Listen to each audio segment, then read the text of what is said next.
ಕೇರಳದ ವಯನಾಡ್ ಜಿಲ್ಲೆಯ ಮೆಪ್ಪಾಡಿ ಬಳಿಯ ಕಲ್ಲಾಡಿಯಲ್ಲಿ ಭೀಕರ ಭೂಕುಸಿತ ಸಂಭವಿಸಿದೆ.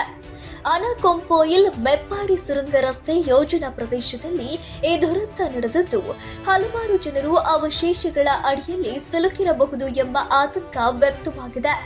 ಮಲಪುರಂ ಮತ್ತು ವಯನಾಡು ಜಿಲ್ಲೆಗಳನ್ನು ಸಂಪರ್ಕಿಸುವ ಅತ್ಯಂತ ಮಹತ್ವಾಕಾಂಕ್ಷೆಯ ಸುರಂಗ ರಸ್ತೆ ಯೋಜನೆಯ ಕೆಲಸಗಳು ನಡೆಯುತ್ತಿದ್ದ ಮೀನಾಕ್ಷಿ ಸೇತುವೆಯ ಬಳಿ ಈ ಘಟನೆ ಸಂಭವಿಸಿದೆ. ದುರಂತದ ತೀವ್ರತೆಗೆ ಯೋಜನಾ ಸ್ಥಳದಲ್ಲಿದ್ದ ಸಿಬ್ಬಂದಿ ಹಾಗೂ ಕಾರ್ಮಿಕರು ಮಣ್ಣಿನಡಿ ಸಿಲುಕಿರುವ ಸಾಧ್ಯತೆ ಇದೆ ಎನ್ನಲಾಗಿದೆ.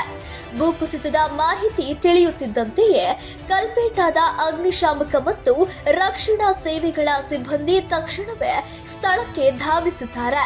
ಸದ್ಯ ಸ್ಥಳದಲ್ಲಿ ಪರಿಸ್ಥಿತಿ ಗಂಭೀರವಾಗಿದ್ದು, ಅಗ್ನಿಶಾಮಕ ದಳ, ಸ್ಥಳೀಯ ಪೊಲೀಸರು ಹಾಗೂ ರಾಷ್ಟ್ರೀಯ ವಿಪತ್ತು ಪ್ರತಿಕ್ರಿಯೆ ಪಡೆ ಜಂಟಿಯಾಗಿ ಶೋಧ ಮತ್ತು ರಕ್ಷಣಾ ಕಾರ್ಯಾಚರಣೆಗಳನ್ನು ನಡೆಸುತ್ತಿವೆ.